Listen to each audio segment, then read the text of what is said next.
नमस्कार पिलेमाने आजिर आमर विषयटी हेउची भारतर नदी। एही विषय रे आमे पढ़िबा नदी विन्यास, नदी द्वारा सृष्टि केतेक भूमि रूप, हिमालय रो बाहरिथिबा नदी समूह। ताले चलो प्रथमे आमे जानि रखिबा भारतर नदी। छोट छोट नदी गुड़िक विभिन्न दिगरु बही आसी मुख्य नदी सह मिलित होइछन्ति। एई चित्रटी को तुमे भल भाबरे लक्ष्य कर। एही मुख्य नदी शेषरे ह्रद बा समुद्र रे पड़िछन्ति।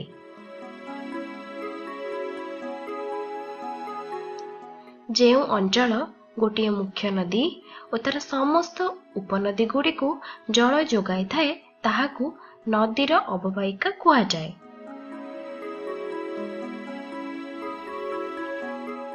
पहाड़ बा कोनोसी उच्चभूमि दुईट अववाहिका अंचल को पृथक करिले एही उच्चभूमि को जल विभाजिका बा वाटर डिवाइड कुआ जाए, जहाँकि तुमे चित्र रे देखि पारुथिबो।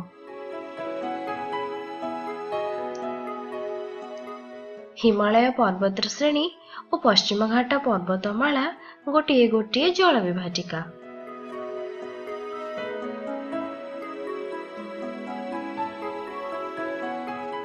भारतर नदी गुड़ी को दुई भागरे विभक्त करा जायछि। गोटिए हेउची हिमालय रो बाहरिथिबा नदी और अन्यटी हेउची उपद्वीपीय नदी।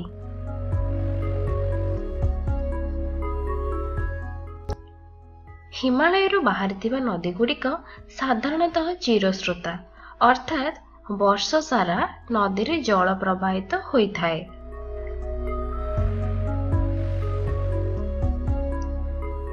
वृष्टिपात व्यतीत एही नदी गुड़िक सुउच्च हिमालय पर्वत उपरिस्थ बरफ तरलिबा जोगु ग्रीष्म काल रे एही नदी गुड़िकरे जल प्रवाह ह्रास हुए नाही।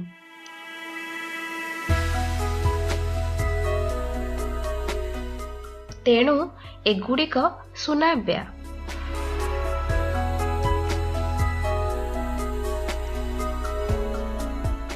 तीन गोटी बड़ नदी हिमालयर अपर पार्श्व जलग्रहण क्षेत्रु जल ग्रहण करिथांती। तेणु एगुड़िकु हिमालय अपर पार्श्व नदी मध्य कुआ जाए।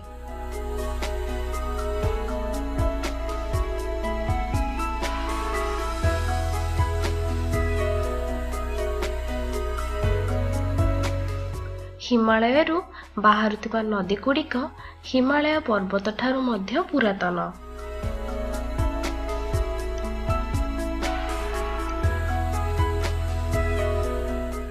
एणु एगुड़िकर गतिपथरे नदी खात, गंड और गभीर उपत्यका देखिबाकू मिलुची।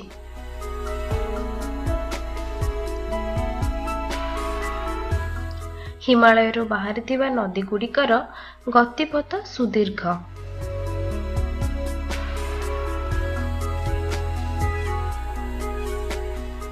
गंगा ब्रह्मपुत्र नदीद्वय निम्न सज्जारे पृथ्वीर सर्वबृहत त्रिकोणभूमि गठन करिसंती। देखि पारुथबो तुमे चित्रटी रे एटा होटे गंगा और ब्रह्मपुत्र नदी द्वारा मिलित गोटी सर्वबृहत त्रिकोणभूमि।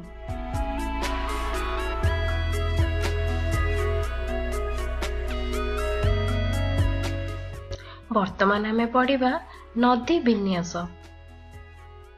अववाहिका अंचलर ढालू, शिला और जलवायु अनुसार नदी गुड़िक विभिन्न प्रकार ढांचारे प्रवाहित होइथांती।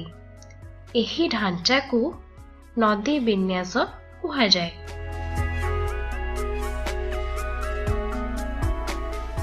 साधारणतः नदी विन्यास चारि प्रकार।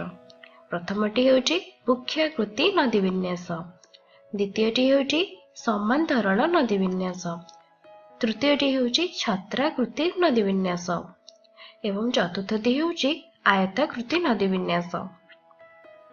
वर्तमान आमे पढ़िबा वृक्ष आकृति नदी विन्यास। जेतेबेले नदी और तार समस्त उपनदी एक वृक्ष भली देखा जाती ताहाको वृक्षाकृति नदी विन्यास कुआ जाए। समान्तराल नदी विन्यास। उपनदी गुड़िक मुख्य नदी सहित प्राय समान्तराल भाव मिलित होई समान्तराल नदी विन्यास सृष्टि करती। एभली नदी विन्यास साधारणतः कठिन और नरम शिला परस्पर सहित समांतर भाव थिले ही सृष्टि होइथाय। वर्तमान आमे पढ़िबा छत्राकृति नदी विन्यास।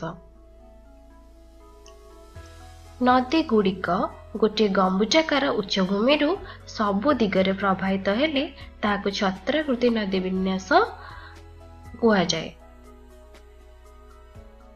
वर्तमान आमे पढ़िबा आयताकृति नदी विन्यास।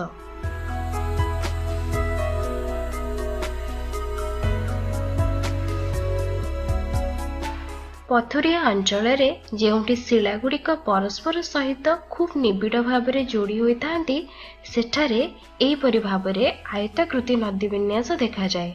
चित्र रे तुमे देखि पारुथिबो। वर्तमान आमे पढ़िबा नदी द्वारा सृष्टि केतेक भूमिरूप। उत्तर भारत नदी गुड़िक तुलना रे एगुड़िक कम दैर्घ्य विशिष्ट और एमानकर सज्जा मध्य अगभीर होइथाए।